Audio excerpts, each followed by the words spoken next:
बेशर्म बहू। शारजापुर नाम के शहर में एक रेवती नाम की लड़की रहा करती थी। वो बहुत ही सुंदर दिखा करती थी। कॉलेज में उसके बहुत से लड़के दीवाने थे। अब एक दिन रेवती अपनी माँ से, गुड मॉर्निंग मॉम, मुझे कुछ पैसे चाहिए, कुछ काम है। अरे, तुम्हें पैसे किस लिए चाहिए? अरे माँ, कॉलेज में फंक्शन है, इसीलिए मुझे कपड़े खरीदने हैं, मुझे पैसे दे दो।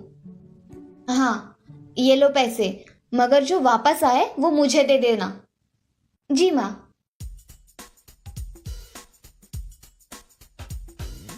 रेवती ऐसा कहकर वहां से पैसे लेकर चली जाती है और दुकान से ड्रेस लेकर बाकी के पैसों से अपना मेकअप का सामान खरीद लेती है। ये सब बातें वो घर आकर अपनी माँ को बताती है। माँ, मैं तुम्हारे दिए हुए पैसों से ये ड्रेस और मेकअप का सामान लेकर आई हूँ। अरे, अभी तो तुम महीने पहले सामान लेकर आई थी और अभी और लेकर आई हो। ऐसा करोगी तो हमें चंदन लग जाएगा। अरे माँ, कुछ चंदन नहीं लगता। तुम्हें पता है तुम्हारी बेटी कितनी खूबसूरत है? सारे कॉलेज के लड़के मरते हैं इस चेहरे पर। क्या अनाप शनाप बक रही हो? पता भी है। जस्ट चिल माँ, इतनी भी कोई बड़ी बात नहीं है। ऐसा कहकर रेवती वहां से चली जाती है। राधा मगर रेवती के बारे में सोचकर हॉल में बैठ जाती है। तभी रेवती के पिताजी सुभाष वहां आ जाते हैं। क्या हुआ है राधा, बड़ी चिंता में दिख रही हो? अरे, इस लड़की का क्या करूं मैं? बहुत बदतमीज हो गई है। पैसों की तो कोई अहमियत ही नहीं है इसको। मेरे दोस्त का लड़का है रवि, बहुत पढ़ा लिखा है और अच्छी जॉब भी करता है, बैंक में मैनेजर है। उसकी शादी के लिए लड़की देख रहे हैं। मैं सोच रहा हूँ कि हमारी रेवती अब बड़ी हो गई है, क्यों ना हम उसकी शादी कर दे, तो वह बड़ी और समझदार बन जाएगी। हाँ, वैसे आप सही कह रहे हो। जिम्मेदारी पड़ेगी तो ये सीधी भी हो जाएगी और ये रिश्ता भी अच्छा है। तो मैं कल ही बात कर लेता हूँ। शुभ काम में देरी नहीं करनी चाहिए। जी, जैसा आप ठीक समझे। मैं रेवती को कल सुबह इसके बारे में बता दूंगी। चलो अब सो जाते हैं, सुबह जल्दी उठना है। जी चलिए। ऐसा कहकर सुभाष और राधा सो जाते हैं। अगले दिन रेवती की माँ उसको सारी बातें बता देती है और रेवती भी लड़का देखने के लिए तैयार हो जाती है। अगले दिन रेवती के घर रवि, उसकी माँ शीला और उसके पिताजी किशन आते हैं। थोड़ी बातें हो जाने के बाद राधा रेवती को लेकर वहां आती है। रेवती दिखने में सुंदर होने के कारण रवि को वो देखते ही पसंद आ जाती है और तभी रवि के घर वाले इस रिश्ते के लिए हाँ कह देते हैं। कुछ ही दिनों बाद उनकी शादी हो जाती है।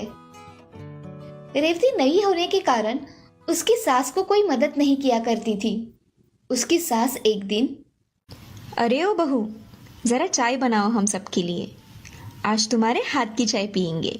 माँ जी, मुझे चाय नहीं बनानी आती। क्या तुम्हें चाय भी बनानी नहीं आती? नहीं माँ जी।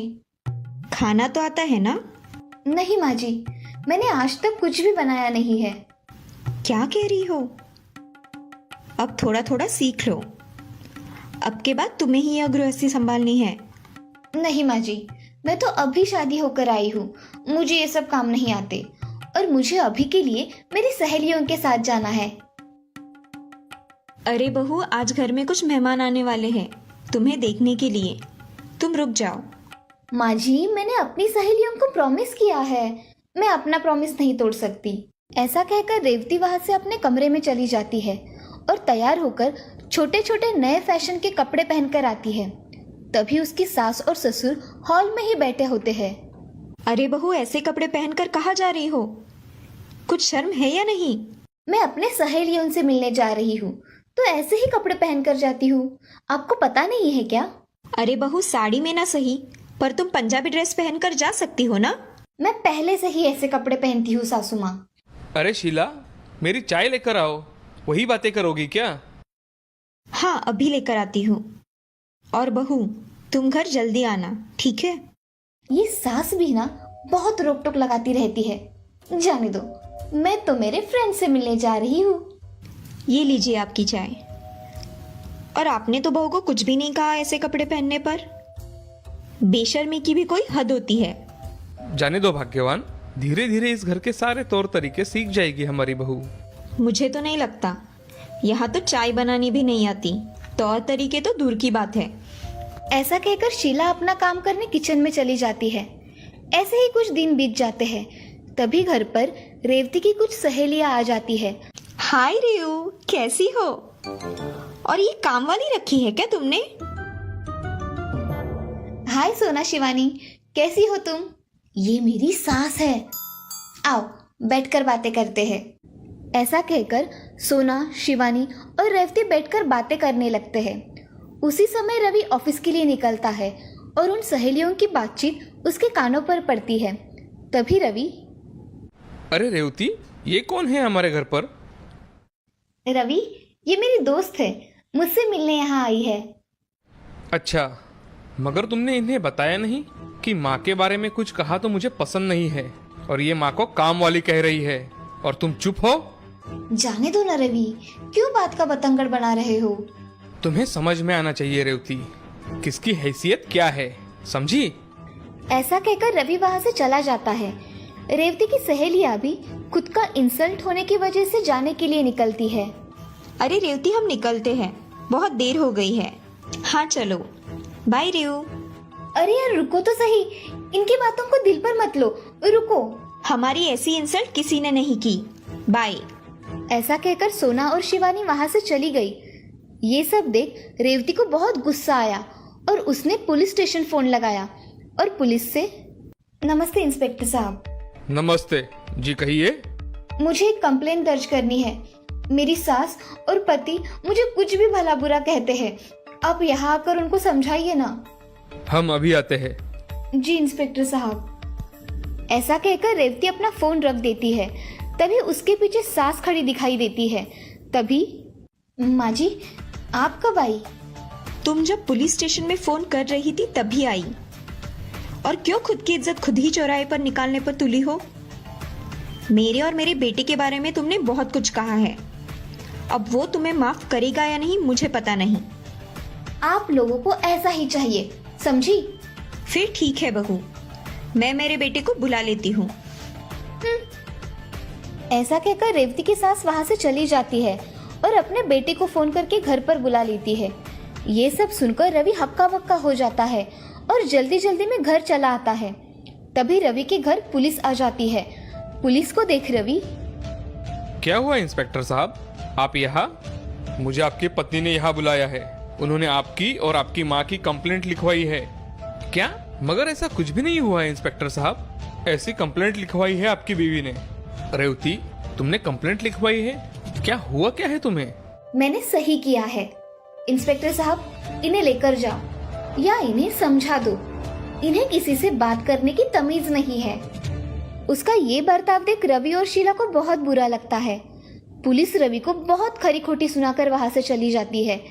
तभी रवि और शीला अपने कमरे में चले जाते हैं। कोई किसी से कुछ बात नहीं करता।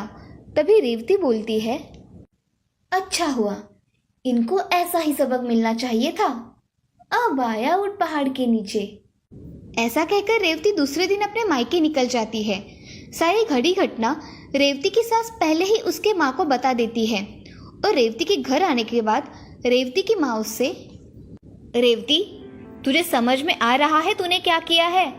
बसा बसाया घर उजाड़ दिया है तूने। वो मुझसे बातें ही ऐसे करते थे, इसीलिए मैंने ऐसा किया और मैं वहां नहीं जाने वाली। मेरे घर में तुम्हारे लिए कोई जगह नहीं है। कल को अगर हम तुझे कुछ कह दे तो तू हमें जेल भेज देगी। इसीलिए तुम मेरे घर में नहीं रह सकती। मैं कहाँ जाऊंगी माँ? कहीं भी जाओ। तुमने जो किया है वो बहुत बुरा किया है। अब तुम उनकी माफी मांगो और तुम्हारे अपने घर जाओ, समझी? ऐसा कहकर राधा घर में चली जाती है और रेवती को अपनी गलती का एहसास होता है।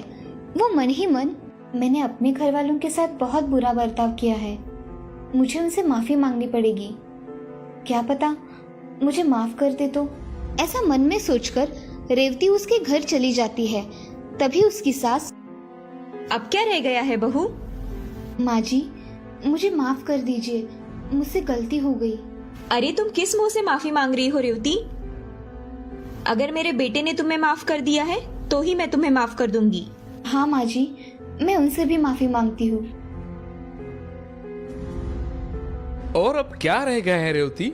मुझे माफ कर दीजिए, मैंने बहुत बड़ी गलती कर दी है। मैं आइंदा से ऐसा नहीं करूंगी। रेवती फूट फूट कर रोने लगती है। तभी रवि उसकी गलतियों को माफ कर उसे गले लगा लेता है और तभी से रेवती अपना स्वभाव बदल देती है। अब वो घर में सारे काम मन लगाकर सीखती है और बड़ों का सम्मान करती है। अब वो पहले वाली बेशरम बहू नहीं रही थी, अब वो संस्कारी बहू बन गई थी। इस कहानी से हमें ये सीख मिलती है कि जिंदगी में हमेशा दूसरों के प्रति आदर रखना चाहिए, कभी भी किसी का अपमान नहीं करना चाहिए, सभी के साथ अच्छा व्यवहार करना चाहिए। झगड़ालू